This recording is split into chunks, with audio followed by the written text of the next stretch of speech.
የበረደበት የፍቅር ግንኙነት ደማችሁን ያንተከተከው ሰው ካለ በአደል የተዘፈነው ሮሊንግ ኢን ዘ ዲፕ ሙዚቃ መጋበዝ ትችላላችሁ። however my recommendation will be for you to move on with your life.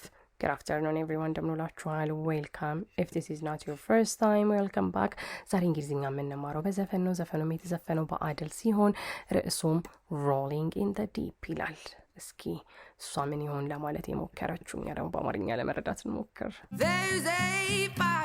There's a fire starting in my heart ትላለች። አሁን በቅድሚያ የምንመለከተው fire የሚለውን ቃል ሲሆን ትርጉሙም እሳት ማለት ነው። so there is a fire በምትልበት ጊዜ እሳት አለ እያለች ነው። ኖርማሊኛ አርቲክሉን አንጠቀምም there is fire ነው የምትለው፣ ግን ለማንኛውም እሷ there is a fire ብላለች። እሳት አለ እና starting የሆነ ነገር if it's starting እየጀመረ ነው ማለት ነው። ስለዚህ እሳት እየጀመረ ነው ብላለች። እሳቱ የጀመረው የት ይሆን? starting in my heart ሃርት ልብ ማለት ሲሆን ስለዚህ ልቧ ውስጥ እሳት መንደድ እንደጀመረ ነው እየገለጸች ያለችው። በነገራችን ላይ በተቻለኛ አቅም ሰምና ወርቁን ይገባኝ ያለ ነገራችሁ ሞክራለሁ። ወርቁ ካልገባኝ ባላየ ላይ ሲሆን ቃሉን ነግራችኋለሁ ትርጉሙን። reaching a fever pitch and it's bringing me out the dark ይለናል። ለምሳሌ እናንተ I am at fever pitch ብላችሁ ልታወሩ ትችላላችሁ። ስለዚህ fever pitch ላይ ከሆናችሁ በጣም ደስተኛ ናችሁ ተብሎ ሊተረጎም ይችላል። ስለዚህ reaching a fever pitch በጣም ከፍተኛ ደስታ ላይ እንደሆነች ነው የሚገልጸው። and እናም it's bringing me out the dark ትላለች። dark ጨለማ ተብሎ ሲተረጎም ስለዚህ ከጨለማ ያወጣኝ ነው ማለት ነው። በጣም ደስተኛ አይደለች? የሆነ አንዳንዴ ደስተኛ ስትሆኑ በቃ ያዙኝ ልቀቁኝ ምድር አልበቃኝም የምንለው reaching a fever pitch and it's bringing me out the dark. Finally I can see you crystal clear. finally ብለን ስናወራ በስተመጨረሻ ማለታችን ነው። finally በስተመጨረሻ I can see you ትላለች። አንተን ማየት እችላለሁ። ስለዚህ to see something የሆነ ነገር ማየት ነው። በዚህ ጊዜ የምታየው ማን ነው? እሱን ነው። you አንተ ወይም አንቺ ተብሎ አይደለም የሚተረጎመው። ስለዚህ የሆነ ነገር it's crystal clear ካላችሁ ግልጽ ነው እንደማለት ነው። ስለዚህ አሁን በግልጽ አንተን አይሃለሁኝ እያለች ነው። finally በስተመጨረሻ I can see you አይሃለሁኝ በምን ያህል ጥራት? crystal clear ጽድት ባለ መልኩ ተብሎ ሊተረጎም ይችላል። go ahead and sell me out and I'll lay your bare ትላለች። ለማንኛውም እዚህ ጋር ሰዎችን go ahead የምንላቸው ከሆነ ምንድነው መጀመሪያ የሚያደርጉትን ነገር ማድረግ እንዲቀጥሉ እየነገርናቸው ነው። በቃ እዚህ ጋር ከደረሱ በቃ ቀጥል ማለታችን ነው go ahead ስንል። to sell someone out ደግሞ እነኛን ሰዎች መካድ ተብሎ ሊተረጎም ይችላል። ለነሱ የገባችሁላቸው ቃል ይኖራል። ቃላችሁን ስታጥፉ you sell that person out ማለት ነው። ስለዚህ go ahead and sell me out ስትል ቀጥልበት ክዳኝ እያለች ነው። በቃ ከዛ በኋላ ምን ትላለች? I will lay your bare ለማንኛውም to lay someone bare ያዛን ሰው ገመና ማውጣት ሚስጥሩን መናገር ተብሎ ሊተረጎም ይችላል። ስለዚህ I will lay your ይሄ እዚህ ጋር ያረኩት ይሄ I don't think I can say it። ስለዚህ ቀጣይ የምንመለከተው ምንድን ነው? see how I will live with every piece of you ትላለች ማለት ነው። ስለዚህ በዚህን ጊዜ live ከሚለው ቃል እንጀምር። ለምሳሌ I want to leave ካላችሁ መሄድ እፈልጋለሁ እንደማለት ነው። ለምሳሌ I hope you guys don't say this but I want to leave this country የምትሉ ከሆነ LIVE አይደለም LEVE ነው።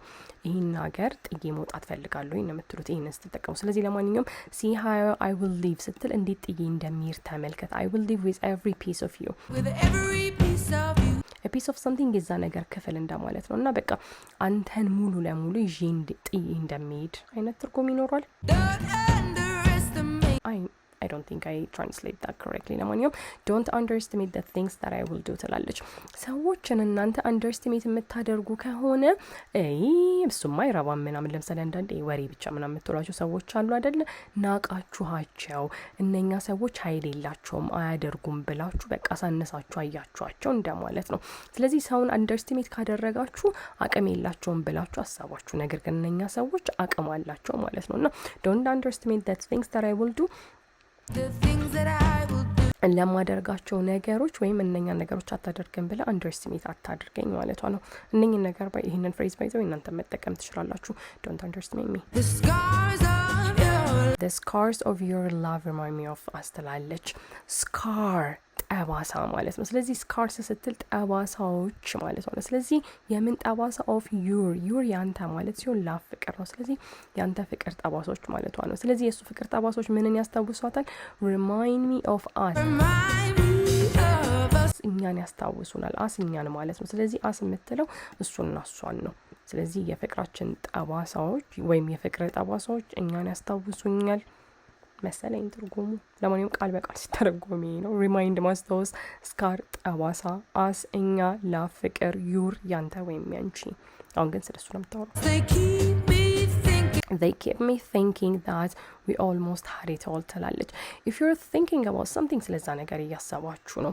ስለዚህ if you keep thinking about it ደግሞ ስለዛ ነገር በቃ ዝም ብላችሁ እያሰባችሁ ነው እንደማለት ነው። ስለዚህ they ስትል the scars ስለ ጠባሳዎቹ ነው የምታወራው እና እነኛ ጠባሳዎች they keep me thinking ዝም ብዬ እንዳስብ ያደርጉኛል። ምኑን? that we almost had it all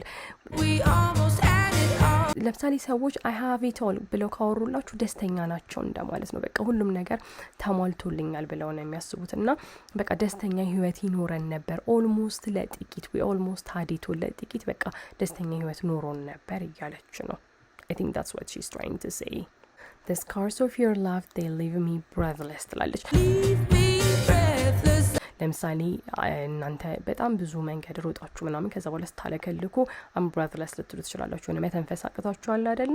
ስለዚህ breath ትንፋሽ ተብሎ ነው የሚተረጎመው። less ደግሞ የሆነ ያነሰ እንደማለት ነው። እነኚህን አንድ ላይ ስናደርጋቸው breathless ትንፋሽ ያጣ ሰው እንደማለት ነው። ስለዚህ አሁንም በድጋሚ the scars of your love የፍቅር ጠባሳዎች they leave me breathless ትንፋሽ አሳጡኝ ማለቷ ነው። so the scars of his love they left her breathless. I can't help feeling we could have had it all. ለምሳሌ ስለሆነ ነገር I can't help feeling በምትሉበት ጊዜ በቃ ያንን ስሜት እናንተ ማስቆም አልቻላችሁም እንደማለት ነው። ለምሳሌ አንዳንዴ በቃ ብስጭት ስትሉ መበሳጨትን ማስቆም አትችሉም። so you can't help feeling that way. ደስተኛም ስትሆኑ እንደዛው በዚህን ሰዓት ላይ I can't help feeling ምኑን ነው በቃ ያንን ነገር ስሜቱ እንዳይሰማት መቆጣጠር ያልቻለችው we could have had it all ደስተኛ ህይወት ይኖረን ነበር ወይም ደግሞ ሁሉም ነገር ይኖረን ነበር ማለቷ ነው። ሁሉም ነገር ሲባል ፍቅርም ገንዘብም everything ይኖረን ነበር we could have had it all። ስለዚህ አሁን እዚህ ጋር ከላይ ያለው I can't help feeling we could have had it all ትላለች ማለት ነው። በቃ I can't help feeling ስለዛ ነገር ማሰብ ማቆም አልቻልኩኝም we could have had it all ብላለች። ሁሉም ነገር ይኖረን ነበር rolling in the deep አሁን እነኚህን ቃል በቃል እንመልከታቸው። if you're rolling እየተንከባለላችሁ ነው እንደማለት ነው። ዲፕ የምንለው ደግሞ ጥልቀት ያለው ነገር ነው። ስለዚህ ጥልቅ የሆነ ነገር ላይ እየተንከባለላችሁ ነው። ፍቅር በፍቅር ሆናችሁ እንደማለት ነው። ግን I don't think this is formal። ለማንኛውም በዚህን ጊዜ rolling in the deep ፍቅር በፍቅር መሆን ማለት ነው። ስለዚህ I can't help feeling we could have had it all rolling in the deep የሆነ ፍቅር በፍቅር ሆነው በደስታ ይኖሩ እንደነበረ በቃ ያ ነገር ከጭንቅላቱ ሊወጣ አልቻለም። You had my heart inside of your hand ትላለች። ስለዚህ you had have past tense form ነው። ስለዚህ you had my heart ስትል ልቤ ነበረ ማለቷ ነው። ስለዚህ ስላለፈ ነገር ነው የምታወራው። inside of your hand hand እጅ ማለት ሲሆን በቃ በእጅ መሃል ወይም በመዳፍ መሃል ምንድነው ወይም በመዳፍ ውስጥ ኢንሳይድ መሃል አይደለም በይዘዊ ውስጥ ነው ምን ሆኜ መሃል እያልኩ እንደምተረጉመው። ስለዚህ ለማለት በመዳፍ መሃል ስለምንል ይሆናል በአማርኛ። anyhow you had my heart inside your hand በእጅ ልቤ በእጅ ነበረ ወይም በእጅ ልቤን ይዘው ነበር እያለች ነው። ልቧን ሰጥታው እንደነበረ ነው የምታወራው። እኔ ራሱ ዛሬ እየተንተባተብኩኝ ነው። ስለዚህ you had my heart inside of your hand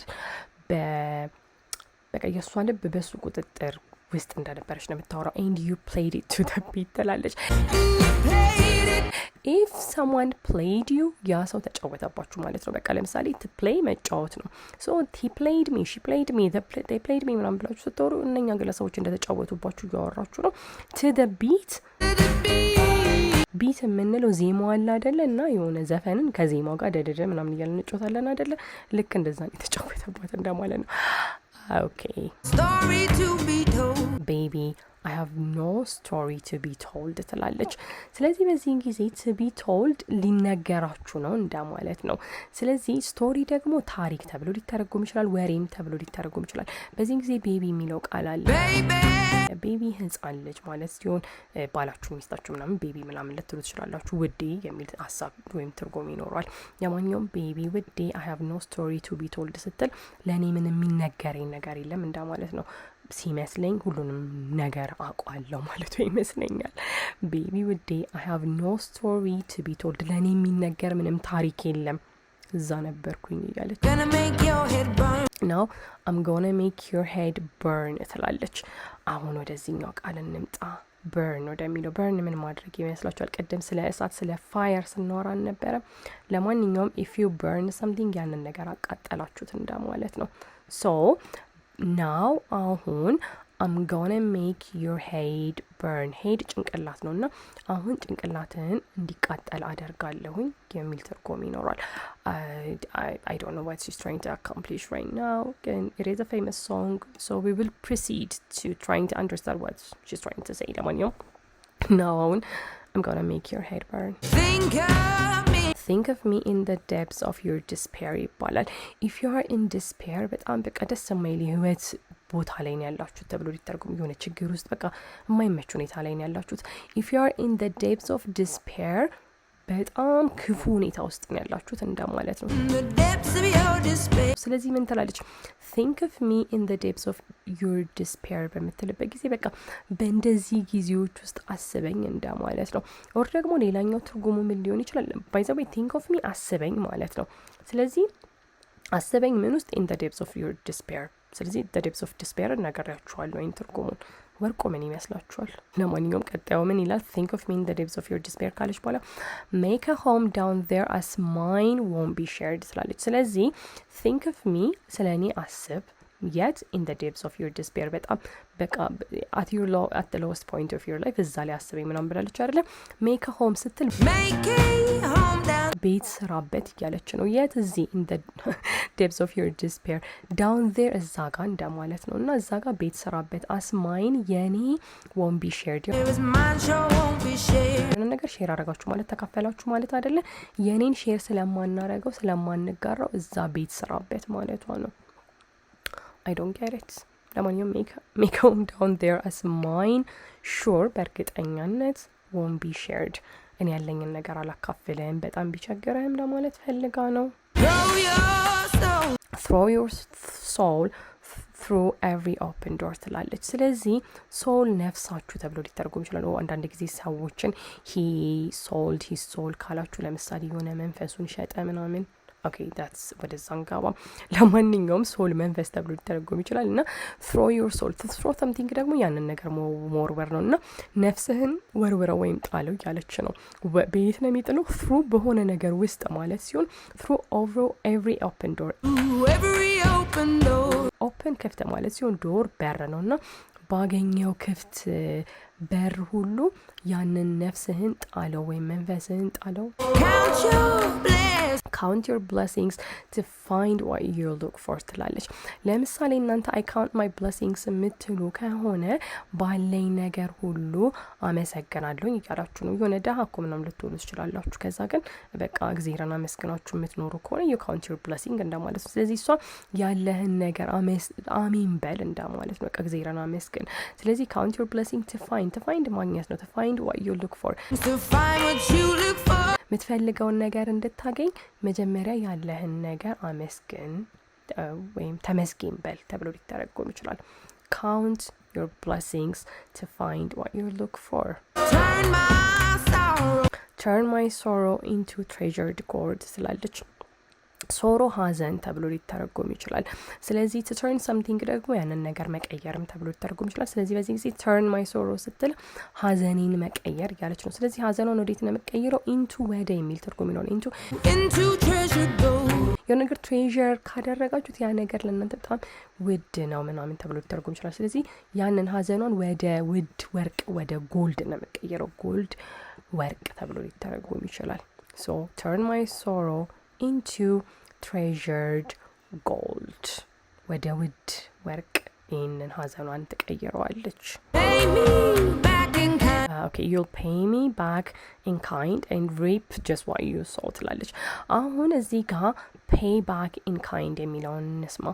ሰዎች ለምሳሌ በካይንድ ከከፈሏችሁ በገንዘብ አይደለም የሚከፍሏችሁ እንደማለት ነው።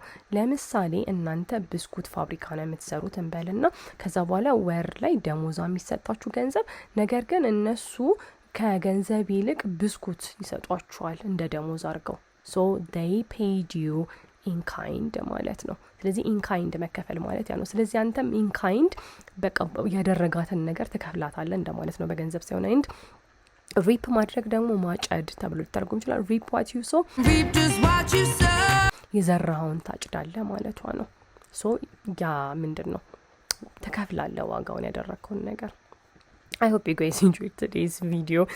የዛሬውን ቪዲዮ እንደወደዳችሁት ተስፋ አደርጋለሁኝ። ከዛ በተጨማሪ I hope I didn't confuse you guys. confuse እንዳላደረኳችሁ ቢያንስ ተስፋ አደርጋለሁኝ። see you tomorrow. የነገ ሰው ይበለን።